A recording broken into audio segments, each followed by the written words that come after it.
ဆောင်းပါးလေးတစ်ပုဒ်ကိုပေါ်ပြလိုပါတယ်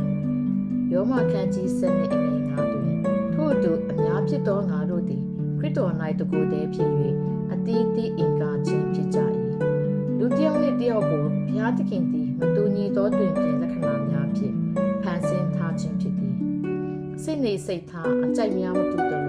လှုပ်ဆောင်နိုင်မှုများဝါဒနာများကလည်းမတူညီကြသည်။တဦးနှင့်တဦးအကြိုက်များဝါဒနာများလှုပ်ဆောင်မှုများအလုံးစုံတူညီနေပါကလည်းကဘာကြီးသည်အင်မတန်မှပြင်ဖို့ကောင်းသွားပါလိမ့်မည်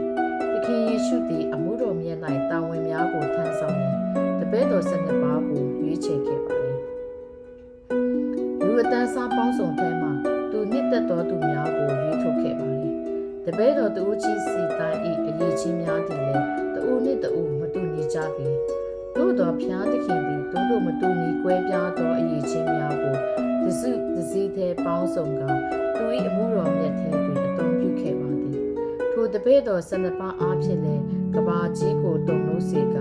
အံ့ဩဖွယ်ရာတည်င်းကောင်းကိုလူသားတိုင်းအားသိရှိစေခဲ့ပါသည်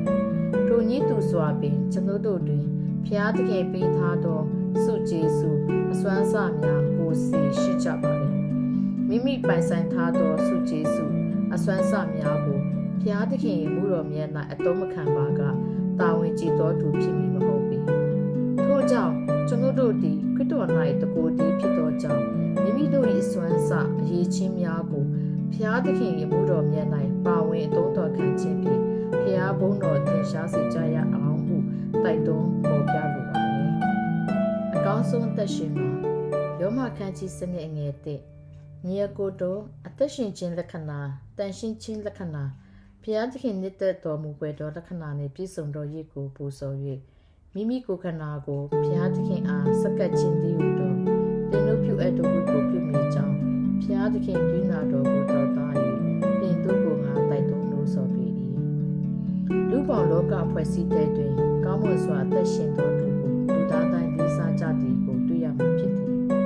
လူသမိုင်းဆက်ဆက်တွင်လည်းအများကျိုးအတွက်အကောင်းဆုံးပေးဆက်အသက်ရှင်သူများသည်ခန္ဓာအားဖြင့်တည်ဆုံသွားခဲ့ကြပြီနဲ့လည်းအမိများသည်နောက်လာနောက်သားများအတွက်တမိုင်းတွင်ကြံခဲ့ကြပါသည်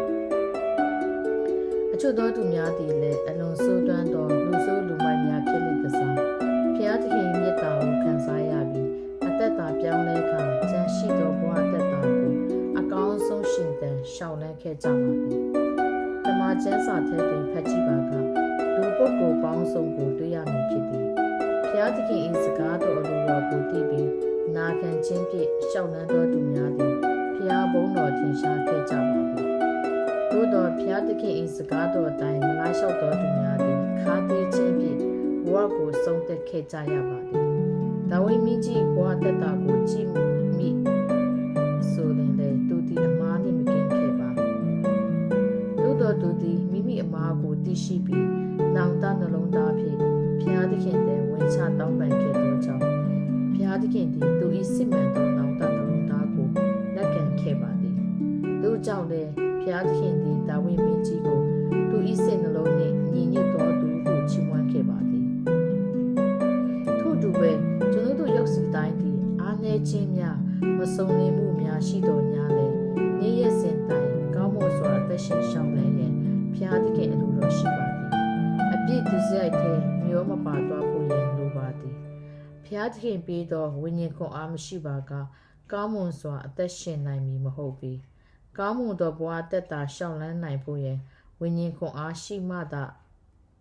ရှောင်လန်းနိုင်မည်ဖြစ်သည်ထို့သောဝိညာဉ်ခွန်အားရရှိဖို့ရန်ဘုရားသခင်နှင့်အကျွမ်းဝင်၍မိတ္တဟာယဖွဲ့ခြင်းဆုတောင်းခြင်းကျမ်းစာဖတ်ခြင်းများနေ့ရက်အစဉ်တိုင်းလုပ်ဆောင်ရမည်ဖြစ်သည်ဘုရားသခင်နှင့်စာပြုသောဘဝခရီးသည်အဆုံးသက်တွင်လာပါလို့နေမှာဖြစ်သည်ထို့ကြောင့်မိမိ၏ခန္ဓာစိတ်ဝိညာဉ်ကိုဘုရားသခင်လက်ထဲစက္ကပ်အနှံပြီးအကောင်းဆုံးအသက်ရှင်ရှောင်လန်းကြပါစို့ဟုခေါ်အားပေးလိုပါသည်မစိုးရိမ်နှင့်ဖိလိပ္ပိခန်းကြီးလေးအငယ်6မှ9ဘယ်မှုကိုများစိုးရိမ်ခြင်းမရှိပေအရာရာ၌ကျေးဇူးတော်ချီးမွမ်းခြင်းနှင့်တကွာဆုတောင်းပတနာပြုသောအားဖြင့်သင်တို့တောင်းပန်လိုသောအရာများတို့ကိုဘုရားသခင်အားကြားလျှောက်ကြလော့ထိုတို့ပြုလျင်အဘယ်သူများအကြံစီ၍မမြင်နိုင်သောဘုရားသခင်၏ညီသက်ခြင်းသည်ယေရှုခရစ်အားဖြင့်သင်တို့စိတ်နှလုံးတို့ကိုစော ကျွန်ုပ်တို့နေထိုင်သောကဘာကြီးသည်စိုးရိမ်မှုများနှင့်ပြည့်နှက်လိုလာသည်ကိုတွေ့ရမည်ဖြစ်သည်ထို့အပြင်နိုင်ငံတစ်နိုင်ငံနှင့်တစ်နိုင်ငံသည်လည်းငြိမ်းချမ်းမှုများလျော့နည်းလာပြီးစိုးရိမ်စရာများအရေးကိစ္စများသည်ဝန်းရံလိုလာနေပါသည်စီးရဲနွမ်းပါသောနိုင်ငံများသည်လည်းစာဝတ်နေရေးပုံမှုခက်ခဲလာပါသည်လောကကြီးထဲမိသိနေထိုင်ကြသောလူသားများဖြစ်သောကြောင့်ကျွန်ုပ်တို့သည်စိုးရိမ်စရာမှုများနှင့်ကင်းလွတ်၍နေလို့ရမည်မဟုတ်ပေဓမ္မကျမ်းစာထဲတမန်တော်ဝတ္ထုထဲတွင်ကနဦးယုံကြည်သူများသည်စုံစမ်းခြင်းများနှိပ်စက်ခြင်းများလဲလှယ်ခြင်းများကြုံတွေ့ခဲ့ကြရပါသည်သို့သောကနဦးယုံကြည်သူများသည်ဆုတောင်းခြင်းဂုဏ်တော်ချီးမွမ်းခြင်းများအားဖြင့်အခက်အခဲများကိုအောင်မြင်စွာကျော်ဖြတ်ခဲ့ကြပါသည်မိတို့သောစိုးရိမ်ခြင်းမှုများနှင့်ရင်ဆိုင်ရစေကာမူဖျားပေးသောညီသက်ခြင်းအားဖြင့်ရင်ဆိုင်နိုင်ခဲ့ကြပါသည်ထို့ကြောင့်ဖျားသခင်သာလျှင်ကျွန်ုပ်တို့၏မျှော်လင့်ရာယုံကြည်ရာအားကိုးရာဖြစ်ပါသည်ဖိလိပ္ပိခန်းကြီး4အငယ်6မှ9တွင်ဖော်ပြထားသလိုကျွန်ုပ်တို့သည်စိုးရိမ်မှုများနှင့်ရင်ဆိုင်ကြုံတွေ့ရသောအချိန်မျိုးတွင်ပထမချက်နေဖြင့်တိစိုးရိမ်စရာမှုကိုသခင်ဖျားလက်တော်ထက်အနံ့ရမည်ဖြစ်သည်နှင့်ဘယ်ရာမျိုးနှင့်ကြုံတွေ့စေကာမူဖျား၏ကျေးဇူးတော်များကိုချီးမွမ်းရမည်ဖြစ်သည်3လုံကျူးမိသောအပြစ်များကိုဝန်ချတောင်းပန်ရပါမည်ထိုအချက်3ချက်အားဖြင့်အသက်ရှင်ရှောက်လန်းပါကလူတွေကြံစီ၍မမီနိုင်တဲ့ဘုရားသခင်ပြီးသောညီသက်ခြင်းအားဖြင့်စိုးရင်ခြင်းအမှုရာများကိုကျော်လွှားနိုင်မည်ဖြစ်သည်ထို့ကြောင့်ရှောက်လန်းရမည့်နေ့ရက်များမိမြပင်စိုးရင်စရာများအမှုများရှိနေကာမူဘုရားသခင်နှင့်တူရှောက်လန်းကြပါစို့လို့ခွန်အားပေးတိုက်တွန်းလိုပါတယ်အကြောင်းနဲ့မစိုးရင်နဲ့နေ့တိမောသေအခန်းကြီး1အငယ်9အကြောင်းမူကားဘုရားသခင်သည်ကြောက်တတ်သောစိတ်တဘောကိုငါတို့အားပေးတော်မူသည်မဟုတ်တကောပါသောစိတ်ချစ်တတ်သောစိတ်ရှင်းလင်းသောစိတ်တဘောကိုပေးတော်မူ၏မကြောက်နှင့်ဟူသောစကားလေးသည်ကျွန်ုပ်တို့နှင့်မစိမ်းသောစကားလုံးလေးတစ်လုံးဖြစ်ပါသည်သို့တော်တစ်ခါတည်းရဲ့အရေးကြောင်းကြုံလာသောအခါလူသားနေဖြင့်ကြောက်ကြရပါသည်ကြောက်ခြင်းဟုပြောသည့်အခါတွင်နှမျိုးရှိပါသည်မှန်ကန်သောကြောက်ခြင်းနှင့်မာယွန်းသောကြောက်ခြင်းဟူ၍ရှိပါသည်ဥပမာအနေဖြင့်လက်လိုက်ခြင်းရေမကူးတဲ့၍ရေနစ်မှကြောက်ခြင်းတို့ဖြစ်ပါသည်ဘိုးအားများစွာလက်စစ်စီးနေသောတက်ကြိုးကိုတွားကင်ပါကတခဏတွင်တက်လိုက်တည်ဆုံးတွားနိုင်ပါသည်မိသူမဆိုတက်စီးနေသောကြိုးကိုကန်ရမည်ကိုကြောက်ကြမည်ဖြစ်သည်သခင်ယေရှုနှင့်အတူရှိသောတပည့်တော်များသည်လည်းပင်လေထဲလေပြင်းမုန်တိုင်းနှင့်ရင်ဆိုင်ရသောအခါအသက်တည်မည်ကိုကြောက်ခဲ့ကြပါသည်ထို့နောက်သခင်ယေရှုသည်မုန်တိုင်းကိုငြိမ်းစေခဲ့ပါသည်တချိန်ကအင်္ဂလန်နိုင်ငံမှအာဆင်နယ်တင်း၏တိုက်စစ်မှုဖြစ်သော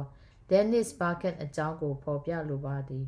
သူသည်လေရင်စီးရမှာကိုတေမသက်ကြောက်တော်သူဖြစ်ပါတဲ့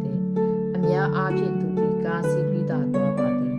မြစ်ဖြစ်မနေလေရင်စီးရသည့်အခါတွင်မျက်နာဖြူဖက်ပြူရောသွေးပြက်နေလေရှိပါသည်ထို့အတူပဲကျွန်ုပ်တို့သည်လည်းကြောက်ခြင်းအကြောင်းကိုစဉ်းစားပါကဟိုကြောက်စရာများသာရှိပါသည်သို့တော်နှုတ်ကပတ်တော်တမန်ကျမ်းစာမှာဖျားသခင်ဂတိတော်ရှိပါသည်မကြောက်နဲ့မစိုးရိမ်နေဟုသောဂတိစကားဖြစ်ပါလေဖျားသခင်သည်ကျွန်ုပ်တို့၏ထွက်ခြင်းနှင့်ဝင်ခြင်းကိုသိမဲ့တော်မူပါလေထို့ကြောင့်ဖျားသခင်လက်တော်ကိုဆုပ်ကိုင်ပြီးကြုံလာသမျှကြောက်ရွံ့စရာများကိုရင်ဆိုင်ကြော်ဖြတ်ကြရအောင်လို့တိုက်တွန်းခေါ်အားပေးလိုပါလေအာမလျှော့စိတ်မပြတ်နဲ့ယောရှုမတ်စာခန်းကြီး1အငယ်9ဒီကိုငါမှာထားသည်မဟုတ်လောမကြောက်နဲ့စိတ်မပြတ်နဲ့အာယူ၍ရဲရင်ခြင်းရှိသောတွားလီရာရာ၌တင်အိဖျားသခင်ထာဝရဖျားရှိသည်ဟုမိန့်တော်မူ၏လူတိုင်းဒီဘဝတွင်တစ်ကြိမ်မကစိတ်ပြတ်ခြင်းများကိုဖျက်ဆီးကြရမည်ဖြစ်သည်ကျွန်ုပ်တို့ရောက်စီတိုင်းစိတ်ပြတ်ခြင်းများကြုံရသလိုဓမ္မကျမ်းစာထဲရှိဖျားသခင်ကြီးမားစွာတုံ့ပြုခဲ့သောပုဂ္ဂိုလ်များသည်လည်းကြုံခဲ့ကြရပါသည်ထာဝရဘုရားကြုံမောရှိတည်ဆုံးပြီးနောက်တွင်ဣသရေလလူမျိုးများအားခါနိုင်ပြည်သို့ပို့ဆောင်ပြီးယောရှုသည်တာဝန်ပေးရခြင်းခံခဲ့ရပါတယ်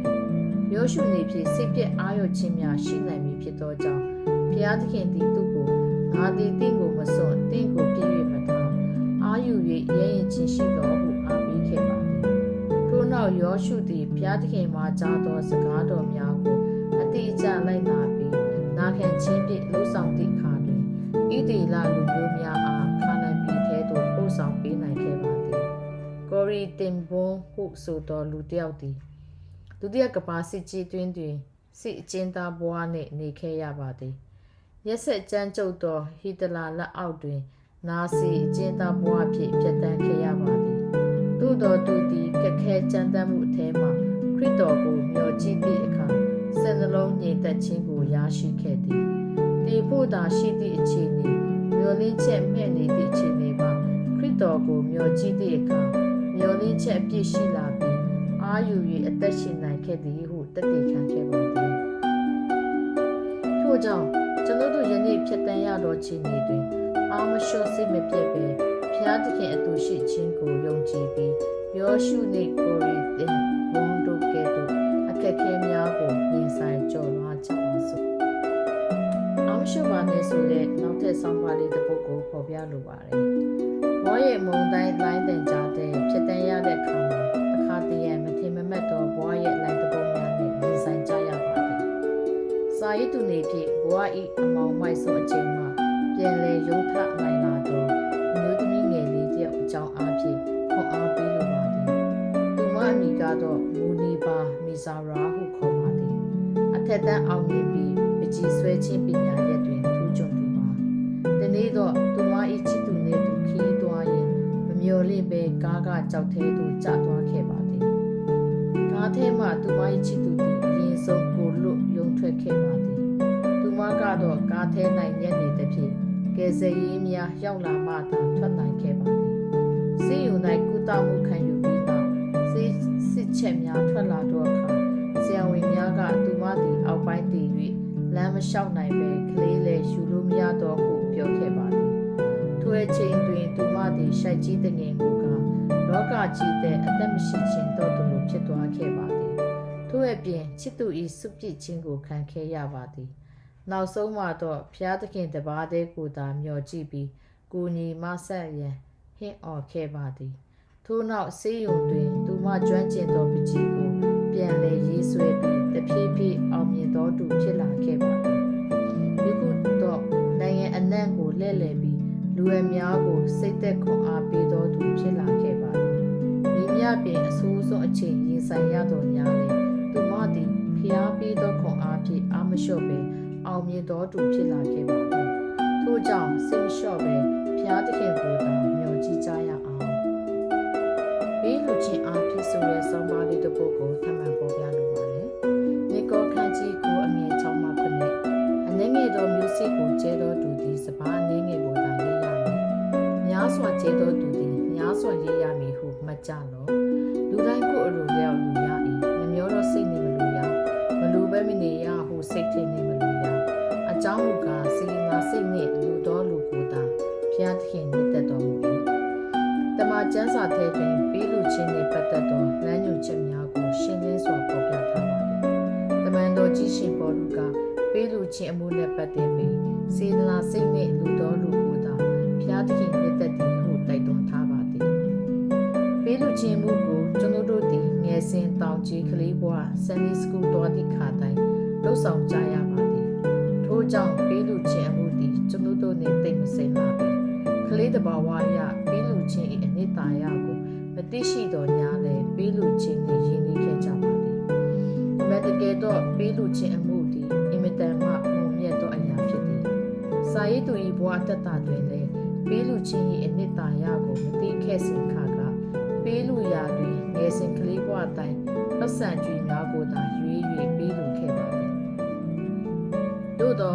ပေးလူချင်းသည်ကောင်းကြီးမင်္ဂလာစီးထွက်ရန်လမ်းတစ်ခုဖြစ်သည်ဟုသိရှိပြီးနောက်ပိုင်းမိမိအတ္တတာ၏မာယွန်းသောတွေးခေါ်ဟောင်းများကိုပြန်လည်ပြုပြင်ပြောင်းလဲခဲ့ရပါသည်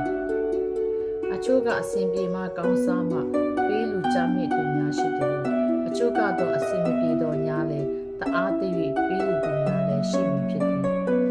။ရှမာကုအခန်းကြီး7အငယ်41နဲ့44ထဲတွင်ဆင်းရဲသောမုတ်ဆိုးမ၏ပေးလူချင်းကိုတွေ့ရမည်ဖြစ်သည်။သခင်ယေရှုကဗန္နာတိုက်ရှိမှထိုင်နေစဉ်မှာငွေရတတ်သောသူများကများစွာပေးလူကြပါသည်။ငွေရတတ်သောသူများသည်မိမိ၌ရှိသောဥစ္စာထဲမှရွေး၍ပေးလူကြပါသည်။သို့သောမုတ်ဆိုးမသည်အလွန်ဆင်းရဲတော်လဲမိမိတက်မွေးစရာဥစ္စာရှိသမျှကိုပေးလူခဲ့ပါသည်။ သ ခင်ယေရှုသည်ထိုဆင်းရဲသောမိုးဆိုးမ၏ပေးလူခြင်းကိုချီးမွမ်းခဲ့ပါသည်ပေးလူခြင်းနှင့်ပတ်သက်၍ညီလန်းသုံးမျိုးအားဖြင့်ဖော်ပြလိုပါသည်ထိုညီလန်းသုံးမျိုးကတော့နံပါတ်1ကျွန်တို့သည်များများပေးလူဖို့ဖြစ်သည်အဘဲကြောင့်ဆိုသောစိုက်သည့်အတိုင်းရေးရမည်ဖြစ်သောကြောင့်ဖြစ်သည်နံပါတ်2ရွယ်ချက်ရှိရှိအစီအစဉ်ရှိရှိပေးလူဖို့ဖြစ်ပါသည်အတင်းတော်သာသနာပြုခြင်းအတူစီမံကိန်းများစီပေးမီးပေးရေးပေးအများကြီးရှိပါသည်နံပါတ်3ပြန်ရမည်ကျိုးကိုမမျှော်လင့်ပဲစေနာစိတ်ဖြင့်ပေးလူဖို့ရန်ဖြစ်သည်ဝမ်းမြောက်သောနှလုံးသားဖြင့်ပေးလူရပါမည်